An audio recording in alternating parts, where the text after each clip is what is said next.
My father was 50 years old when I was born. My mother was 24. On top of that, my father was married, just not to my mother. We moved around a lot because my mother was trying to figure out a way to take care of us. So before the age of 18, I lived in 4 states, bouncing around some of those states as well. We ended up homeless a couple of times. One time we were staying with a family member. It became, I would say, emotionally abusive for myself, especially, and my mother left, so I didn't have to deal with that, but we ended up homeless. Then we stayed with someone who allowed us to stay in their trailer, all three of us staying in one room in a trailer. But the most pivotal, and I write about it in the book, is What's up, ladies and gentlemen, boys and girls around the world? I'd like to welcome you back to the Real Talk with Zuby podcast. On today's episode, we have got on author, commentator, and founder of Wrong Speak Publishing, and this is Adam Coleman. Welcome back. How you doing? I'm doing well. How about yourself? Always good, man. Always good. Cannot complain, bro. So, Adam, I know who you are, but for those who are not familiar, please give you a little introduction. I like to call myself an IT guy who turned into a commentator. And actually, I started off as an author. Wanted to write a book, see if anybody would be interested in it. Turned into a little bit of a writing career, uh, most notably writing for the New York Post for about 2.5 years, and have done a bit of everything. And now I have my second book, which is a non political book, unlike the first one, which is a culture critical, a little bit taboo, talking about race. But this one is a book anyone can pick up. Awesome. And what is the name of the book? The Children We Left Behind. And why'd you want to write that? Because I realized as I was writing all these different articles for publications that it came back to the same root problem, that many of these circumstances that we're complaining about, homelessness, um, mass shootings, in the United States, the root of it always came back to these are people who came from highly dysfunctional homes.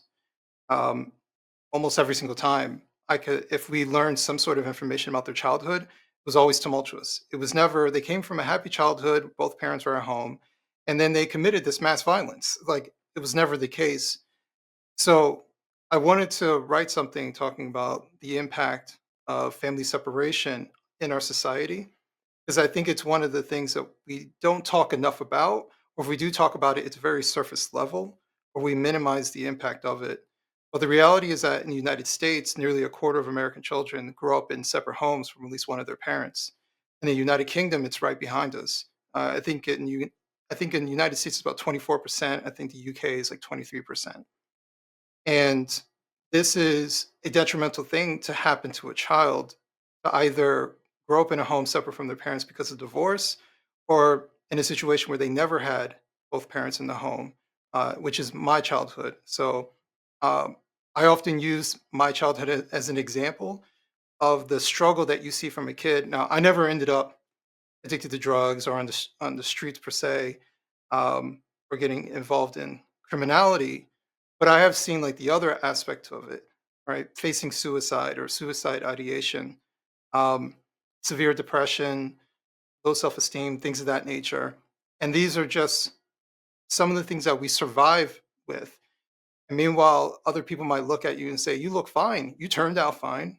Everything is good." I guess having two parents isn't that important. You turned out fine. And the reality is, like, life is a struggle. I could have easily killed myself when I was 21.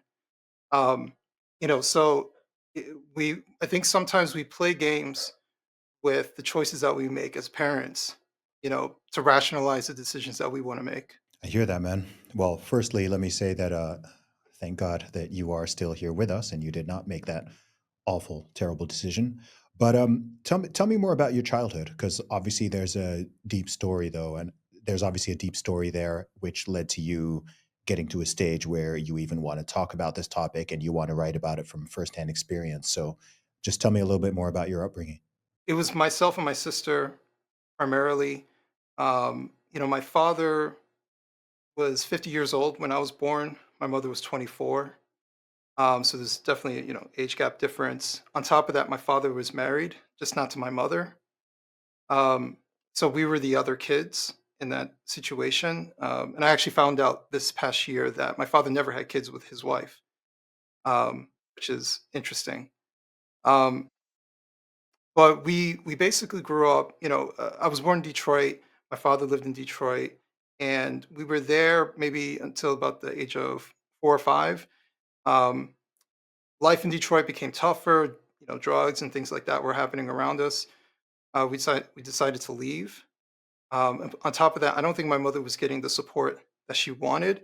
My father would come around once in a while, but as a married man, he can't be there like children need him to be there for. So we moved around a lot because my mother was trying to figure out a way to take care of us. So before the age of 18, I lived in 4 states, bouncing around some of those states as well. We just moved a lot. We ended up homeless a couple of times. Um, One time we were staying with a family member. It became, I would say, emotionally abusive for myself, especially, and my mother left, so I didn't have to deal with that. But we ended up homeless for about I think it was a couple months, in and out of hotel rooms, and then we stayed with someone who allowed us to stay in their trailer. So it was all three of us staying in one room in a trailer. And by the time I left that situation, actually, the second time we ended up homeless, we were evicted. My mother was gonna move into a townhouse, but they took her money and never gave her the keys. And we had nowhere to go. My mother had no money, so we ended up in a homeless shelter. Um, so like these are very like pivotal things that I remember from my childhood. But the most pivotal, and I write about it in the book, is in between the two homeless periods. There was just a lot going on. Basically, in about 2 years, I lived in 3 states, and I hadn't seen my father. Like there was just a lot that was going on, and I was bearing the brunt of that emotionally. And I expressed that I wanted to kill myself in like an 8-year-old way to my mother. Last year, I finally like had like a conversation with my mom about that, and she told me um, what really alarmed her was I told her that if she loved me, she'd help me die. Oh, wow.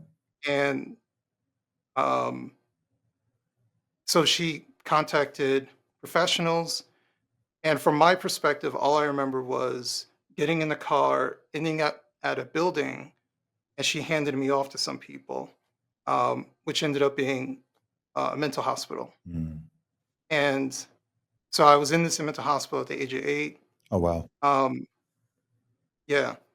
And the thing I try to tell people is like, when you go to jail, you know how long you're being sentenced for. You can count your days at least. But when you go into a mental hospital, you don't know when you're getting out. Um, and so every day you're like, is today the day? And that's from an adult perspective. From a child perspective, it's like, you don't know what's going on. And so the only thing I took from that was like, I had to be a good boy. That's the only thing I took from that. Just listen to what they say, be a good boy, and they'll let you out of here.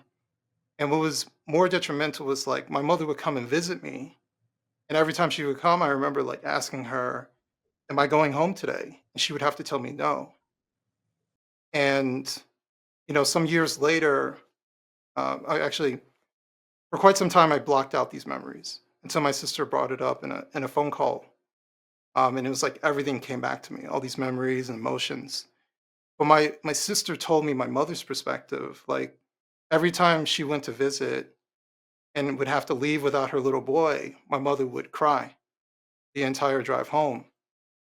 And my sister's 4 years older than me, so I'm 8, she's 12, and she remembers this. Her mother's just breaking down crying every drive home, and I never thought about it from my mother's perspective. Um, so like all of these things happened for me before the age of 10. Um, I think when we got evicted, I was probably about 10 years old. So it was just a lot of ups and downs happened very early on for me, um, with little stability. If you're a fan of dystopian fiction and sci-fi thrillers, then you should check out Lucid, a new novel by writer Michael S. Milano. Lucid is a 21st century blend of 1984 and Brave New World, set during a devastating pandemic. The year is 2084, and the Pansophical Corporation protects what's left of humanity from the deadly Timbaku virus and a terrorist organization known as Praxis. After losing his wife to the pandemic and being assaulted by public safety for violating curfew, citizen Anthony Sartori begins to have bizarre flashbacks. In a culture dominated by suspicion, Asking the wrong questions could put him in the crosshairs, but Anthony is determined to uncover the truth no matter the cost. Lucid is an exciting and timely read that cautions against collectivism, technological surveillance, and sacrificing freedom for the illusion of safety. If that's up your alley, go to lucidthebook.com and grab yourself a copy today. That's LUCID, thebook.com to get yourself a copy. Free to be safe, safe to be free. Lucidthebook.com. How long were you in that mental hospital? 3 months. And what was that experience like? As I know you've probably blocked some of it out, but do you have much recollection of what that experience was actually like? Yes, I do remember some things. It was basically like a. It's hard to describe it. It was. Um, I'm around children who are my age, or give or take my age, maybe a year or two, and so they have these massive rooms where we would do like these group therapy sessions, and then attached to the massive room um, would be like where the beds are, kind of like to the side. It just like rows of beds. I can't remember how many kids. I want to say it was less than 10 kids in each of these massive rooms, but it was a locked facility. And, so we couldn't leave that massive room unless someone like walked us out. Hmm. So I just remember always being in there. Anytime I interacted with someone who was there, my only memories was like, just be good. I didn't act out. I did what they told me to do. Like I was just on the straight and narrow because I just understood that's what I had to do to go home. Um, but the problem that I learned, and so like doing stuff like this, like talking about this, is completely foreign to what many decades after this I learned to do. I learned to suppress my feelings and not talk about it, um, and to be very like even. It's hard to sometimes get a read on my emotions, um, and I learned that because I think at that age I realized like expressing how I felt can get you locked up. And by expressing how I felt, got me locked up, and I didn't want to go back. In the book, I describe it as hell, right? The separation from your family, but like the ultimate separation from your family, where even your mother has no more control as to when you get out, but the state does. So it's a it's a very like tumultuous outlook for a little kid to deal with.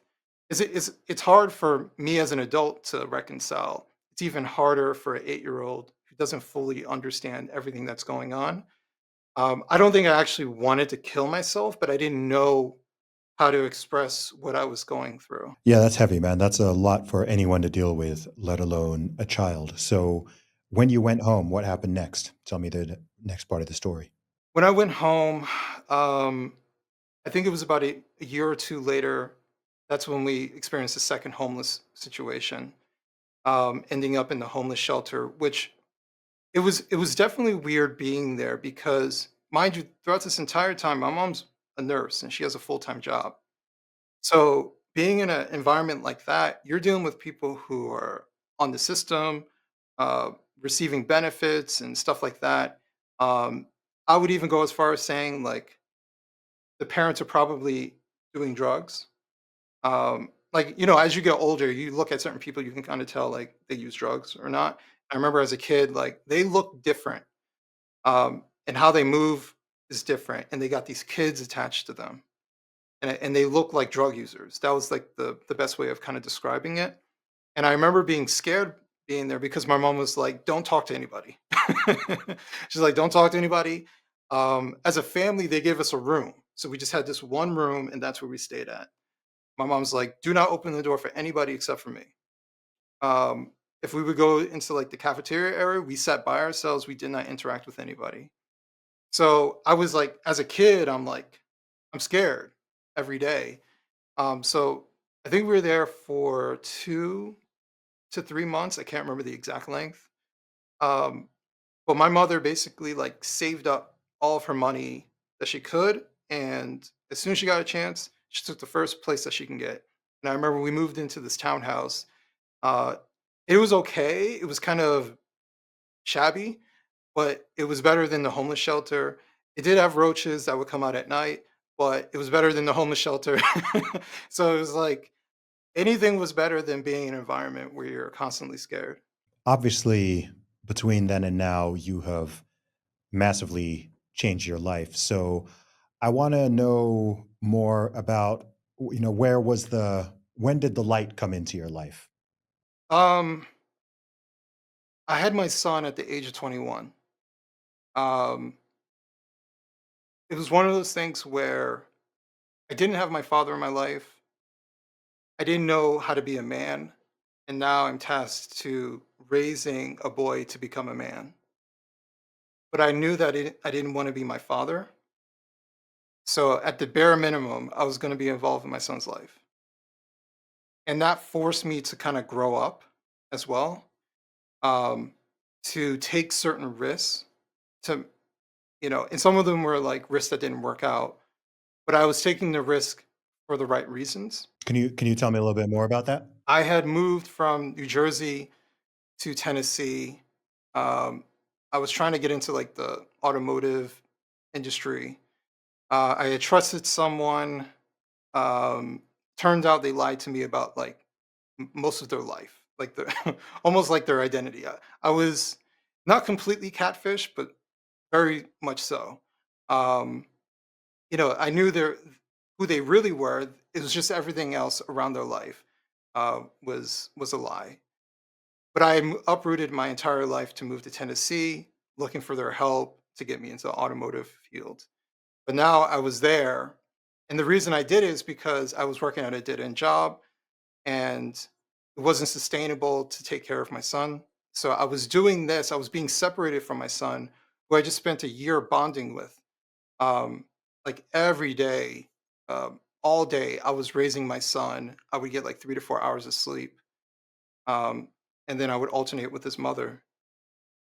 But I took this risk to go to Tennessee, be away from my son, which is extremely detrimental for me.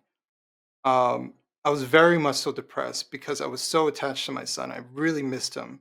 But I was hoping that something would come from this, whether I learn a skill or maybe this is the new place that I can ask his mother, like, come with me to move to.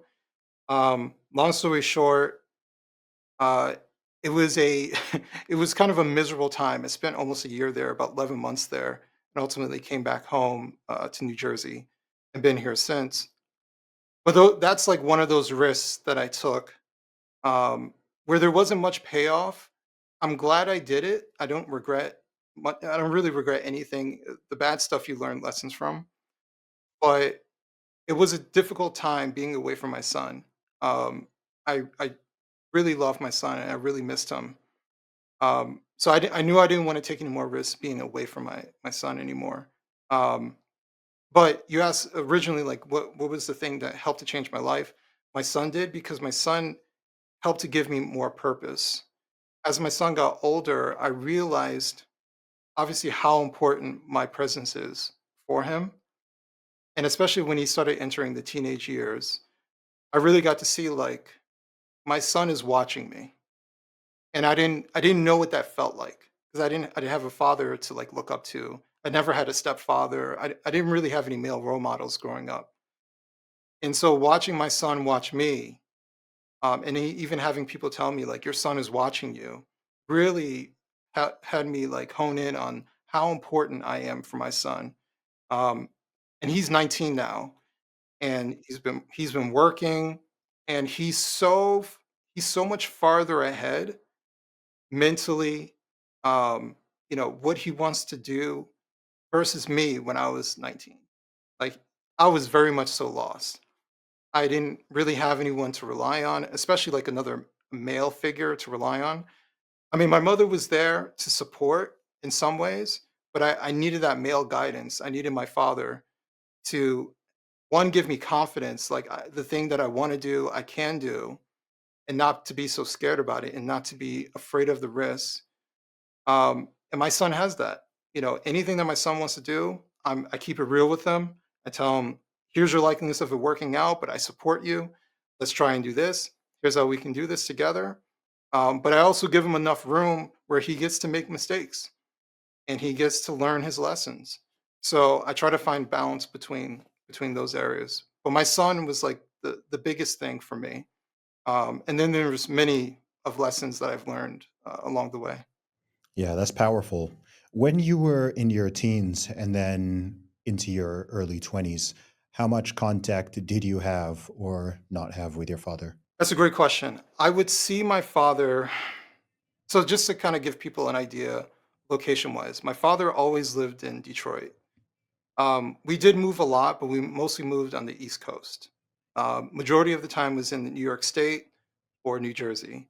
Um, so when my father would come through, he was a tailor. I think he had his own dry cleaning business, but he also did like tailor work through there.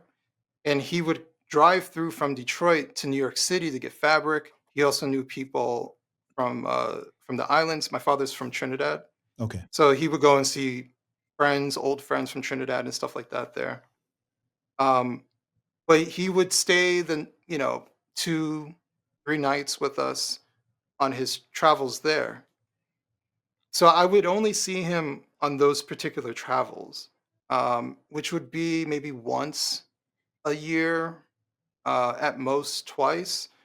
But that wasn't necessarily like every year either. So it was very sporadic when it would happen. But the thing I would always take away, like he wasn't there to see us. It's not like he said, "I want to go see my kids, and I'm going to take them here, and we're going to do this."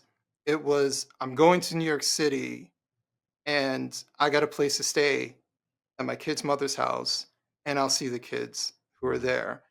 Um, he would do more with my sister, but only because like my sister would force it, and my sister's also older.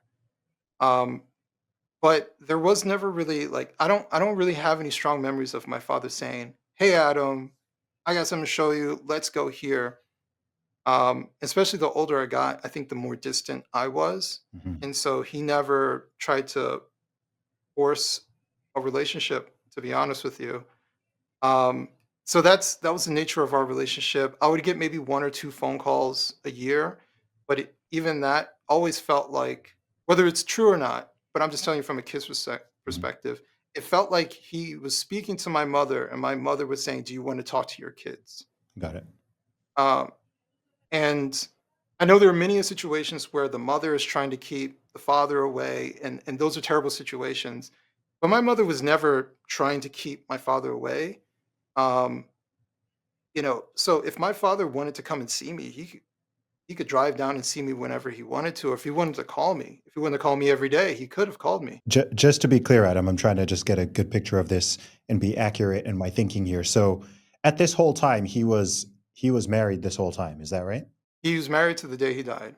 Did you guys know that, or is that something you found out when you were older? I knew that when I was a kid. Yeah. I knew that as a kid, so it was no sort of mystery. I can't remember how I found out, but I knew that even when I was relatively young, that my father was married. Just to kind of put a pin on the dynamic between us, the last time I saw my father, I was 16. I remember he took me to the mall. We bought some clothes. That's like the most that my father ever really did with me, like together. And the last time I talked to him, I called him shortly after my son was born. Um, but when I called him, it was like I was bothering him. Like, one, I had to say, "It's Adam, your son," which is always weird. Um, but his demeanor was like, "What do you want?" kind of thing. So it was a very brief phone call. It was probably like 2 minutes long. Yeah. And after that, I told myself, like, I'm not going to try anymore. Mm, Um, if my father was to call me, yes, I'll pick up the phone, I'll talk to him, I'll develop a relationship. But as the son, it's not my responsibility to establish a relationship with my father. And that's how I feel to this day. It's up to the father to establish and keep the relationship with the son. I think that's a parental duty. So I gave up that role between him. That's the last time I talked to him, and he died a number of years ago. Um, so that's where we're at today. man, um, this is so sad. At the same time, I'm just trying to get like a totally clear picture on this. So I'm assuming his wife didn't know he had this other family, or did sh do you know if she knew that, or is were you guys like his secret family? I would assume that she did know. Um, yeah, part of me assumes I never asked my mother this to just to kind of solidify this, but like for one, he paid child support through the state, so like the money's coming out of his check. Um, there are other context clues. If he's gone, certain things are happening. The other thing is I met his mother once, and I met my cousins, so they know we exist. Even his own mother knows we exist, and they acknowledge us as his kids. Um, so I I would lean towards she knows, but he didn't have like an active role, and we didn't interfere with their relationship. Yeah, I'm trying to I'm man, did you ever get a chance to have a conversation with your father about this? Never, never. Um, my conversations with my father throughout my entire life were always brief. They were always superficial, like small talk. How's school? School's good. End of conversation, kind of thing. Um, so I've never, for example, my father's from Trinidad. I don't know his immigrant story. Every immigrant has an immigrant story, and I don't know why he. I know he came here around the age of 30, but I don't know why. I don't know what his life was like before. I don't know anything about his immigrant story. I really don't even know much about that side of the family, which is from Trinidad. So I have no real connection, no emotional connection to Trinidad or anything like that. So there's a whole lot of mystery. I talk about that in one of the chapters called The Biological Stranger. Like my father was essentially a stranger to me. Man, I know I can't. I kind of wish I could like have him on the podcast and ask some questions because I just have so many thoughts and my ideas. I think it's obviously the whole situation is sad and unfortunate, and Yeah, I'm there's a part of me that's so curious to kind of like get his side of the story because with these things I always feel like there's so many unknowns and there's so many factors. I mean, what it sounds like to me is, I mean, he's a married man who has a wife, but then also has another family and children in another part of the country. And that dynamic in itself is like a weird and sketchy one. Like there's yeah, it's, it's something from his side. If I try to even think of it, it's like he can't exactly be open with that. So there's like this line between recognition and denial, right? So like trying to, do the bare minimum that you can to feel like, okay, I'm not totally abandoning my duties here, but you're also abandoning them and you're trying to avoid obviously the consequences of, I guess, stepping out on your marriage, right? Like there's an affair going on here as yeah. well, if I'm understanding this correctly. Man, what a mess, but I guess there's a lot of lessons and takeaways from all angles that people can take from this. And I wish I could say that this is like a one-off story, but I mean, I'm sure over the course of time, this is I wish I could too. over the course of time, this has happened by the millions. This is not a new story in humanity. I've always had this sort of morbid fascination of these stories I hear of someone having a family, like a man having a family, and then having like a whole other family in another part of the country, sometimes another part of the world, Mhm. sometimes multiple. There's guys out there, they got like three different families that don't know about each other and are not connected. And I'm just like, good grief. Like complicating complicating your life. But yeah, Yeah.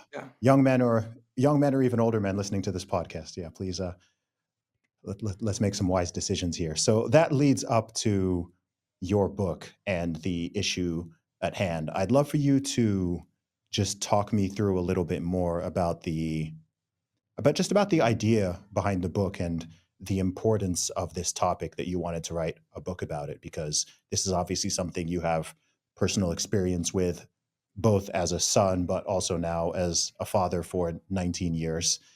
Um, just, just lay it out for me. What was the thinking process, or what was it that you've observed in your life and in society that's just made you like, you know what, I need to write this book and I need to speak up for the children who are in these type of scenarios. I think the biggest thing was seeing how much parental selfishness exists in our society, and I would say I would extend it outside of America and say in the Western world. Um, you know, Part of the book talks about like rationalizing the decisions of the adults. It talks about the language that we use. For example, the most common one is, "If I'm happy, my children will be happy." Which is a rationalization type of statement because you know what you're about to do, right? And you want to convince yourself that your children are solely dependent on the happiness of their parent, which is so backwards because the parent is supposed to sacrifice for the children and not the other way around.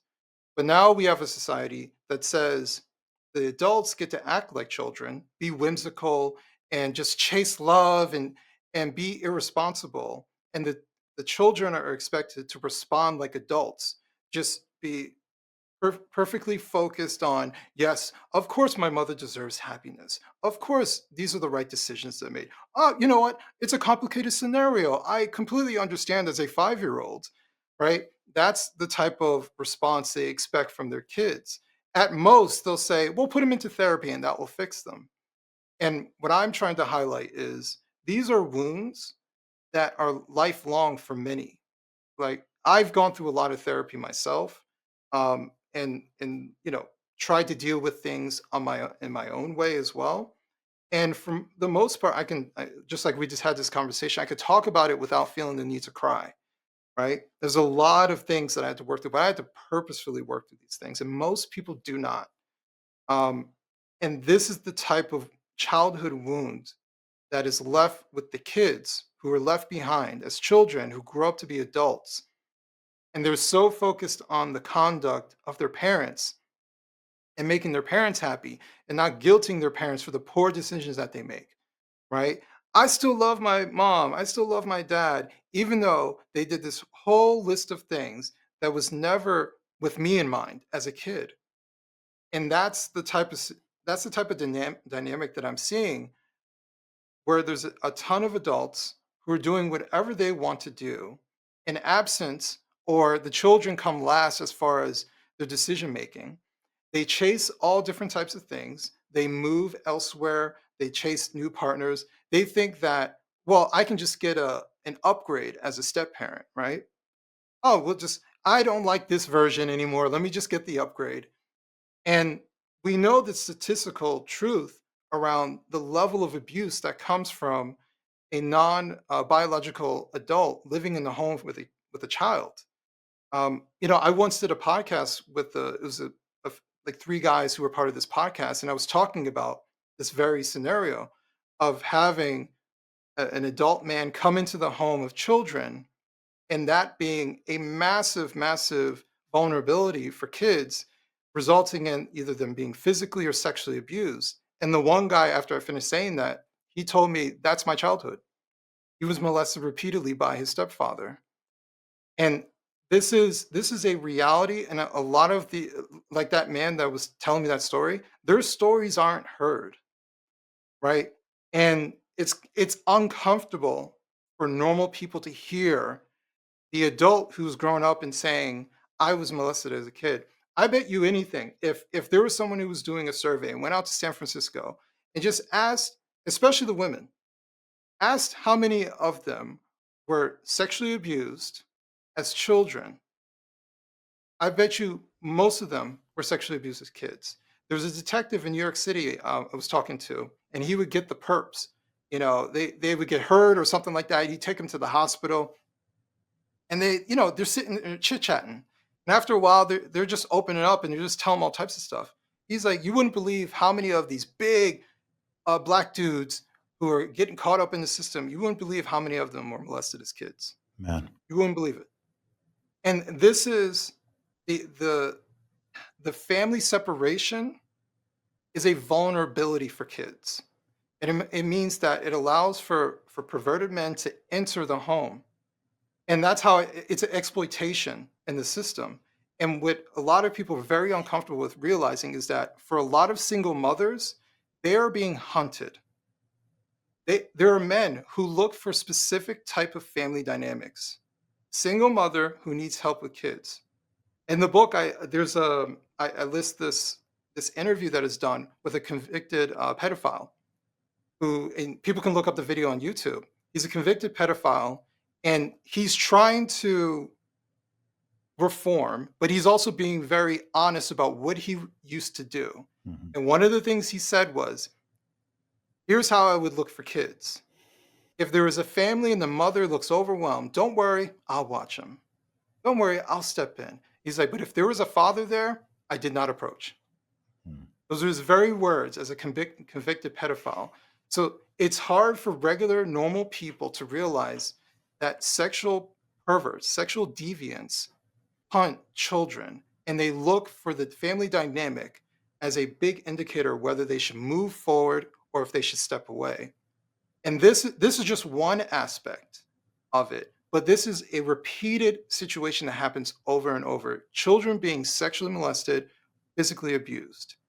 And one last thing I'll say, I do have a chapter in there about foster care, and I use a story from a friend of mine. Her name is Carrie Bartholomew, and her childhood story is tragic. You know, born to a mother who hated her from birth, um, and truly treated her that way, was trying to groom her to become a prostitute at the Good age of grief. 5, was um, was raped, I believe, around that same age by a friend of her mother's.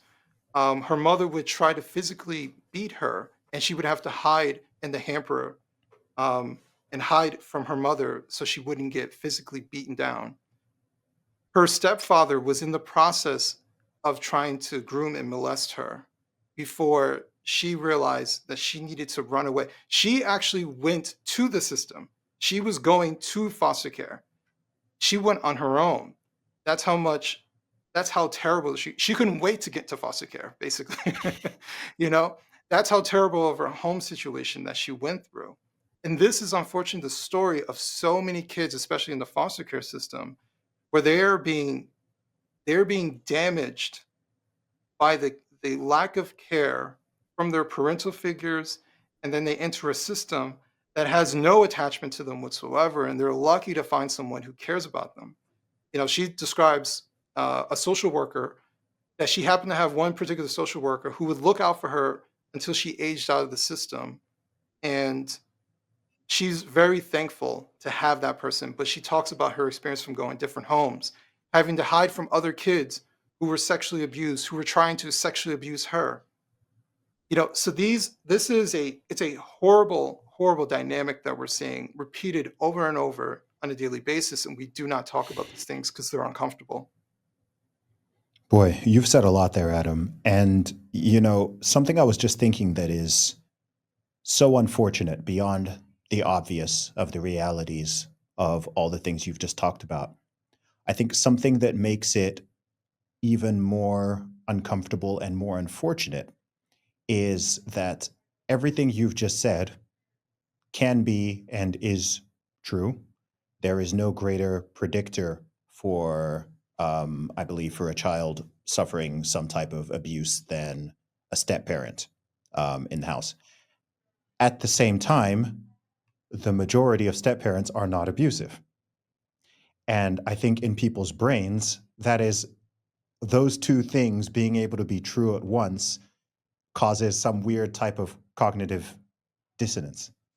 That it can be Right. true that the risk of abuse may go up. I think it's something like 50 to 100x, which is insane.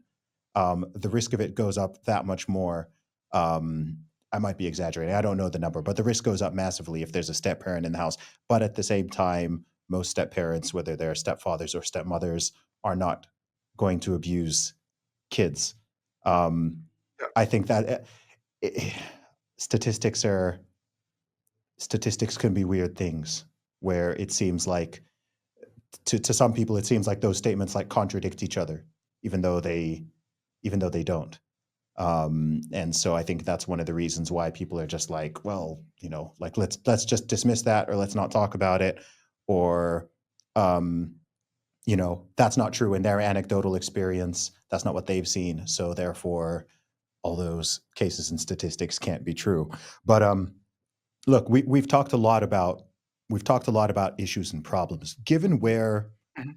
Given where our countries currently are, the USA, the UK, many other Western nations in particular, but this issue is not just limited to Western nations at all. Given Right. where let's focus on the USA because that's where you're at and that's where you're from. Just Mhm. given where things currently are, culturally, socially, politically, religiously, or lack thereof, how do you even begin to untangle this knot? There's so many millions of people involved. And when I look at certain trends and certain statistics, they're not looking particularly promising in this regard. So, what do you think can pragmatically be done to help improve the situation? That's a good question. I'm one of those people where I believe that you can learn a lot from failure. And I think there are a lot of people like myself who grew up in these tumultuous childhood situations. Some are different than mine or very similar to mine. But we now have social media, which, and for some people, it's a way to engage in discussion, to amplify certain things, and for a lot of people to realize I'm not the only one who went through this type of experience, or to find someone who did go through that experience and they're trying to figure out how do I get better? What's a better way of going about it? I think sometimes the problem is, I'll use my wife as an example. For her, she grew up in a neighbor. Grew up in Bed-Stuy, Brooklyn, back in the '80s, and she told me that the only family in her entire neighborhood that had two parents in the home, mother and the father, they were from the Caribbean. Everyone else had a separated family. So for her, it wasn't abnormal. It was relatively normal, including her circumstance. And so she it took a long time for her to realize how abnormal that was. Even though in her bubble it was normal. And especially like with us being together, and us for like the first time for her having these conversations to kind of realize like, oh, this is what I was missing out on as a little girl. And I didn't realize this. And we're just like breaking these things down as a couple for her to kind of see the impact of the father and look at myself and my son and see how much influence I have on my son. Because she grew up in an environment that minimized the impact of a father, or that only painted him as the income earner and that's all he's good for. And so if that's the case, then the woman can earn money, and then what's the guy for? With just some sexual pleasure or a headache, right? And so this is the type of environment where everyone is impregnating someone, either pushing the partner away or stepping away from the kid, and everyone just says, "Oh, that's relatively normal." But I think the difference today is that we do have a way to go outside of that bubble where my wife wouldn't have in the '80s. We do have a way of looking and saying like, "Hey, our neighbors are living a completely different way, and that looks far better." And actually, there's all different types of statistics. We have supercomputers in our pockets. Like we can look up all these stats. We can just ask a simple question to an AI chatbot, and it can give us a slew of answers that we couldn't have gotten years ago. So I think through failure causes curiosity, and that curiosity can lead to conversations, can lead to someone checking out this podcast and hearing someone who went through a similar situation but learned to do something that is drastically different than what they experienced.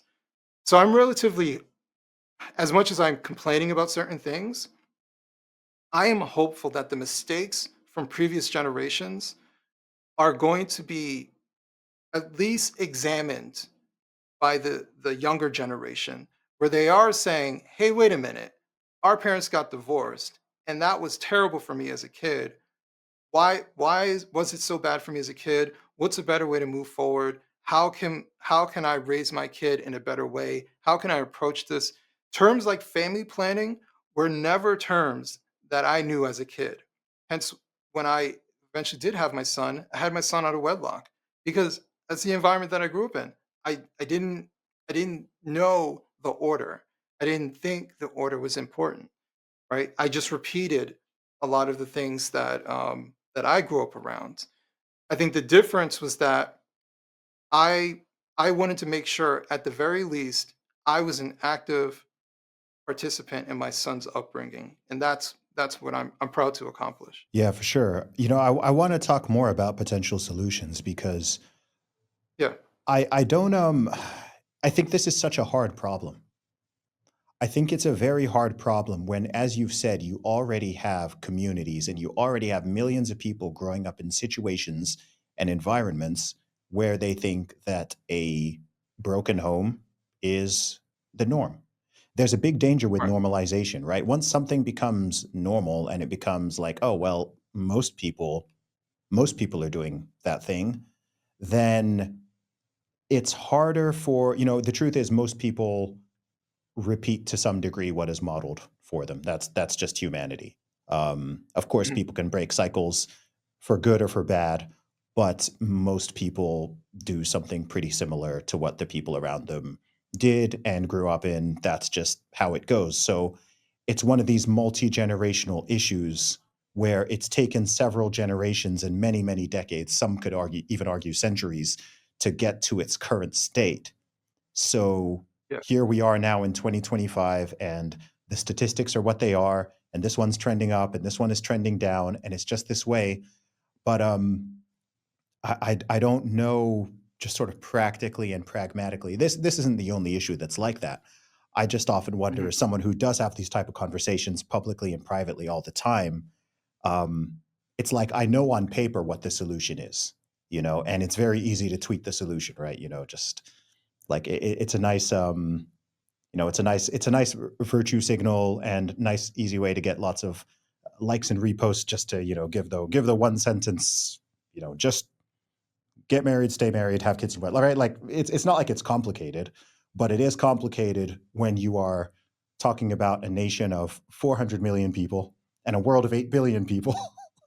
And you've right, already got all of these factors: social, economic, relational, emotional, financial, legal, political. You've just got this entire web like the culture.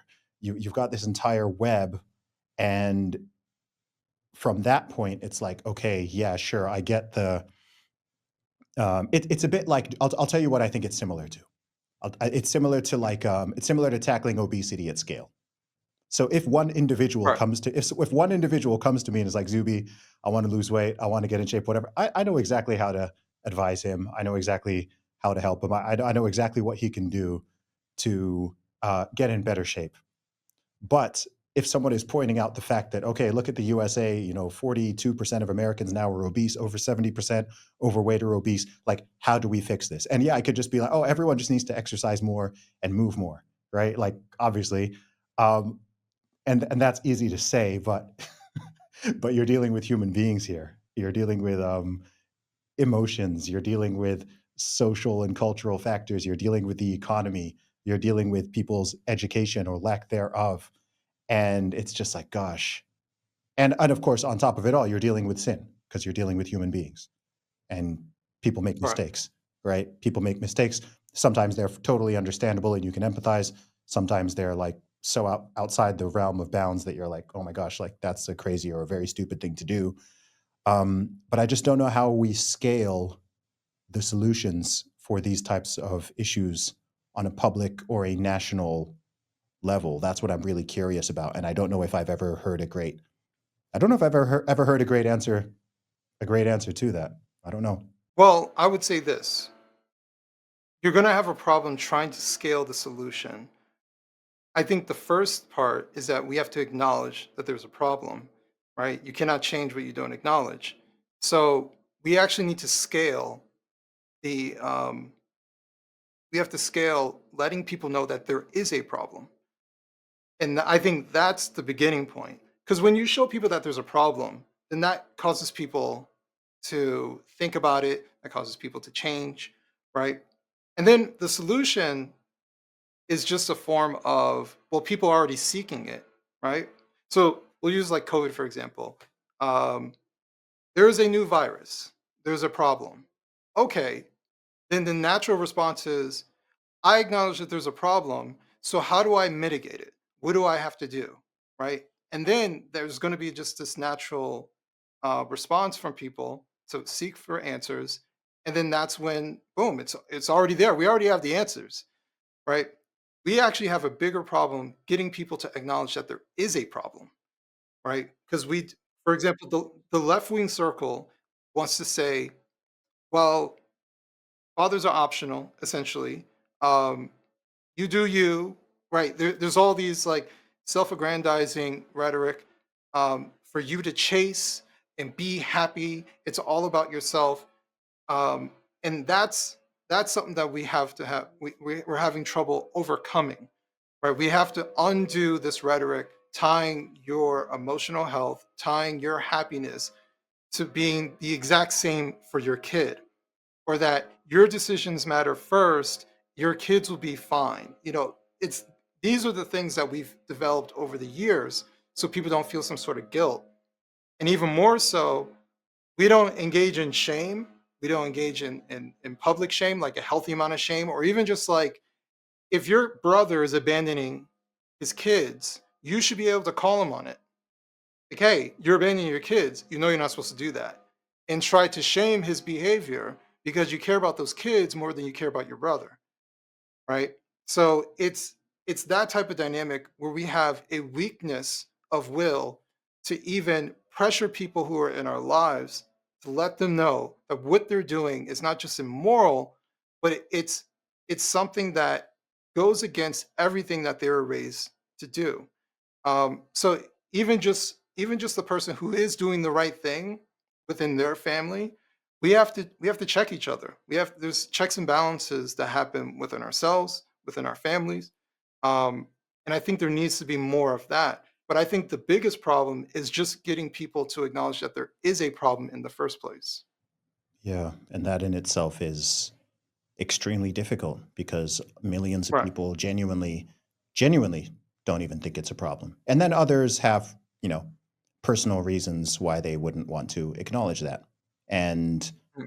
the bigger that percentage, I think the 24% you said earlier, the bigger that number gets, the more people will feel, personally convicted to convince themselves and others that it's not any type of problem because human beings are self-interested. One stat I'd like to know, I don't know if you know this, I'd be very curious to know what percentage of, I don't know, broken homes or single parent homes are, I'd love to know what percentage are like essentially voluntary versus involuntary. Because there's lots of different scenarios that can lead to those situations. I think I understand what you mean. Like someone who, a father who stepped away from the kids versus a father where the courts are preventing him from seeing his kids, like something like that.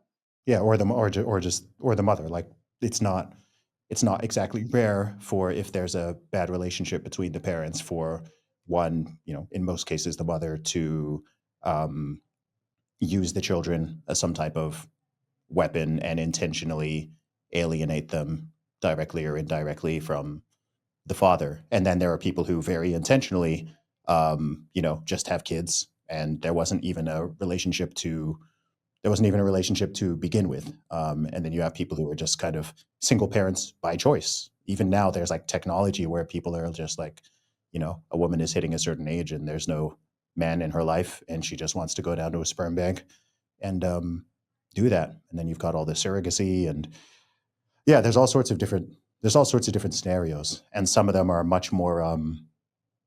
It's much easier to be compassionate about certain ones than others. But ultimately, which is the point of what you're saying, it's the children ultimately who are left missing you know, missing at least one relationship.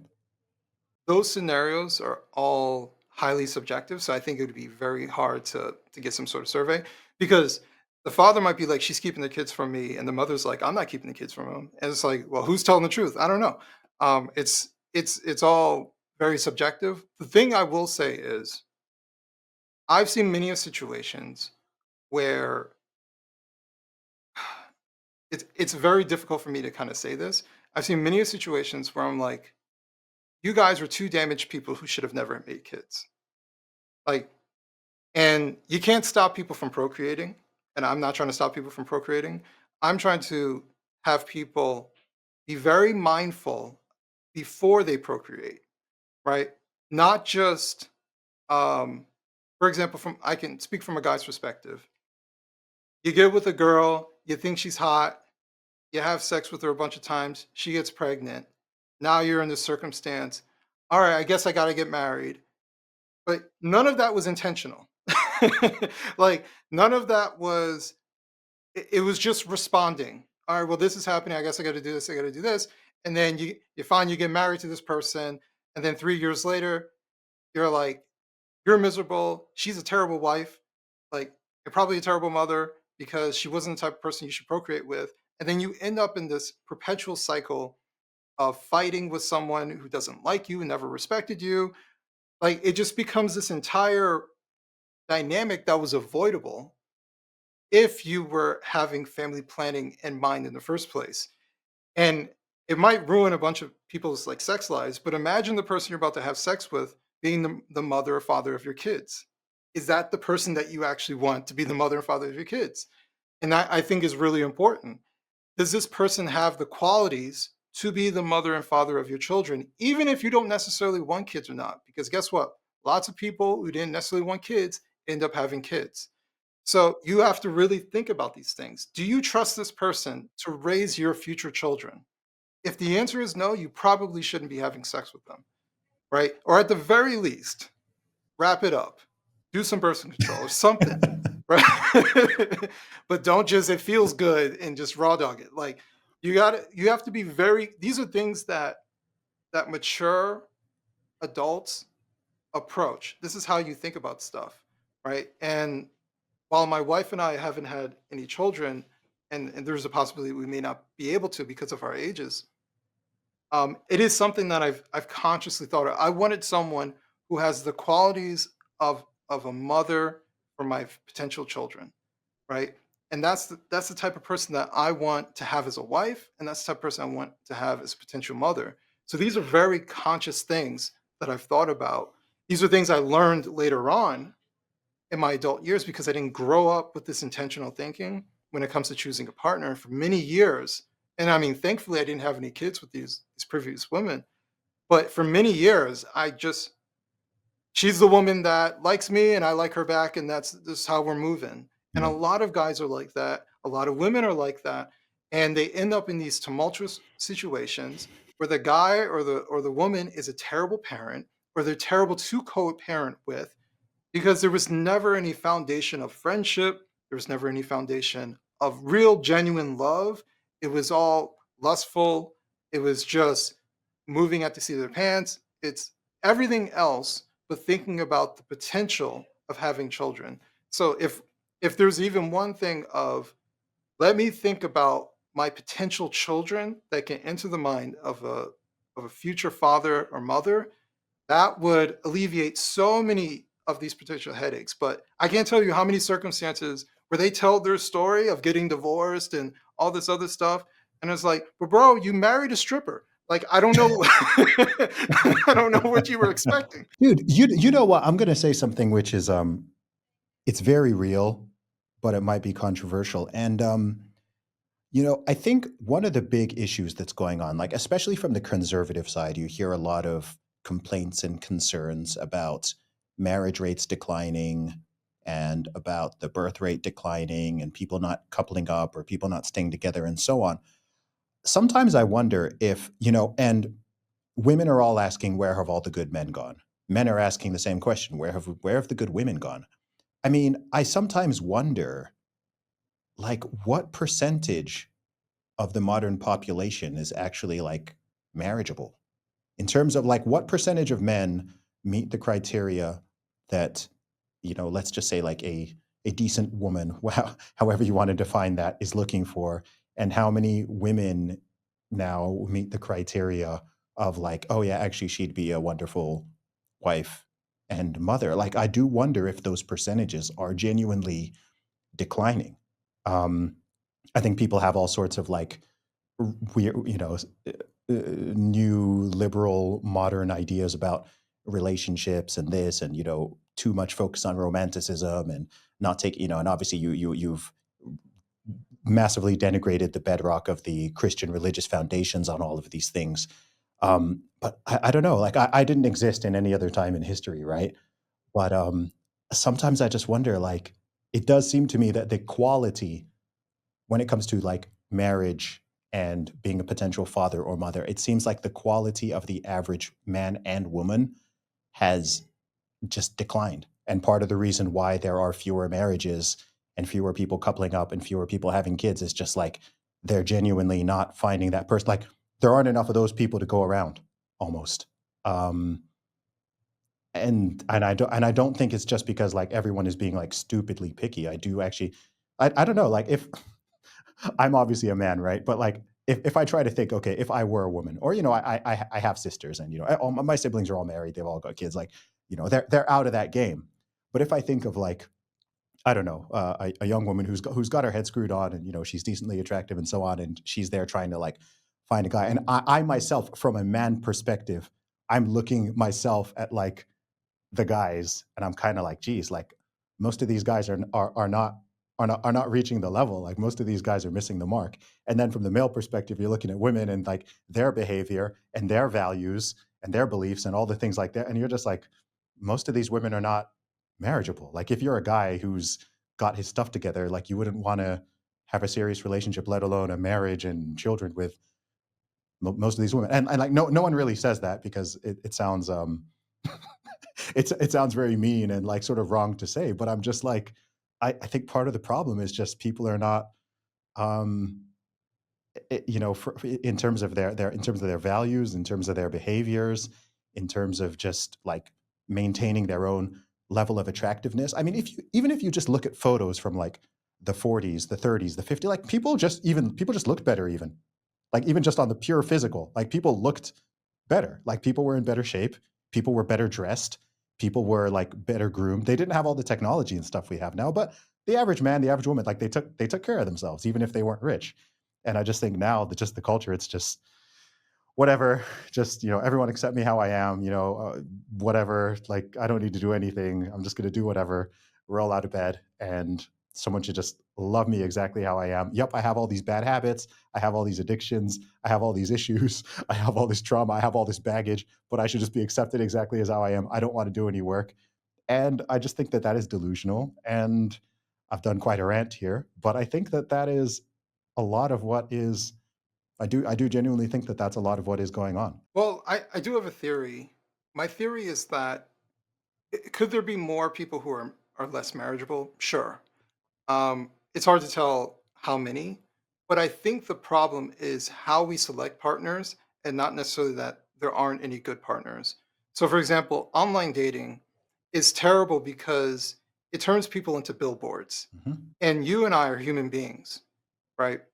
And so, if you tell me to summarize myself in a paragraph, that's very difficult to do. You've met, and I know you famously met a ton of people, right, in person. You've met someone briefly in person, and you're like, I like this person. You don't even know a ton about them, but there's something about that person that you really like. Their demeanor, how they carry themselves, not even necessarily what they're wearing, but there's something about them. There's an aura to them. And you've met people that you want to stay away from, and you've only met them briefly, right? There's a human interaction and human instinct about each other that is hard to transmit through technology, and it's Mhm. even worse through text. So you have people who are getting rid of all of that, like women say vibes, right? I didn't have any vibes with him. People make fun of that. I think what they're talking about is instinct. Like there's no instinctual connection with this person. And that matters to them. And if they have to try, it's probably fake. Um, so we turn everybody into human billboards. It gets rid of that. And then how are we meeting people? We're meeting people through artificial places where throughout human history, the guy that is going to marry the woman probably married the woman who was local to him. So there was some sort of connection. For example, my wife, I knew her brother. So when we started talking as friends, she felt comfortable talking to me because I knew her brother, right? I hold some sort of social responsibility, at least to her brother. Whereas that guy you meet on a social media app, he doesn't know you, no one knows him. And if he takes you on 2 dates, bangs you, and never calls you back, there's no sort of social repercussions to him. He can move on and do that 100 times. So we don't have that social repercussion anymore. For women, especially, they don't have some sort of social currency to validate the guy because for a lot of women, it's about do I feel safe with this person, right? Because they're the weaker sex. So for my wife, she has her brother, and she can go to her brother. What's he like? Is he safe? Yes, he's safe. You can talk to him. He's been over to my house. Okay, she can lower her guard and engage in a conversation with me. And from a friendship, we turned into a relationship. Yeah. But I had him to social proof me. For dating apps, you don't have any sort of social proof. So people can use people, throw away people. Remember, you're just a billboard online, right? And I swipe left or swipe right on you, and I can treat you however I want to treat you. There is no social repercussion for me mistreating you. And so that's how people are moving about. They're not moving about in a human way. They're moving about in a very artificial way, in a very non-human way, and that has human repercussions. It makes us feel like humans are far terrible than they actually are. When the reality is that certain people are gaming the non-human system, right? It just becomes a number game. You're just a number. You're not a person. You're not Zuby. You're number 522, right? So I think it's how we're approaching relationships. We're eliminating the human element of interaction because I can't tell you how many times women meet somebody somewhere randomly or meet someone at their job and you would be like, you would get with that guy, but they'll tell you like there's something about that guy I like. I like a lot. Mhm. And like, for example, I'm different than the men that my wife has previously had relationships with. If she put me on a social media app, she probably wouldn't have swiped me. She might not like me saying that, but like she probably wouldn't have swiped me because I don't look like the typical guy that she would have dated. Yeah. But she got to know me as a human being, as a person, and we don't get that when you just have a face, age, location, and just a brief bio of you trying to be clever. Yeah. What a mess, man. This is one topic I could talk about for hours, man. But Adam, it's always a pleasure talking to you. I love the writing that you do and the work that you're putting out there. Um, Tell people where they can check out your new book. Yeah, you can purchase it on wrongspeak.net, or you can go to Amazon. It'll be at any of your favorite book retailers. You can purchase your copy there. There will be an audiobook version. I don't know if it'll be out by April 1st, but it'll be coming very soon. It's in the wrapping up phase now. What's the title of the book one more time for people? The Children We Left Behind. The Children We Left Behind. Go check it out. Adam Coleman, thanks for coming on Real Talk with Zuby, bro. I appreciate you. I appreciate you. Thank you.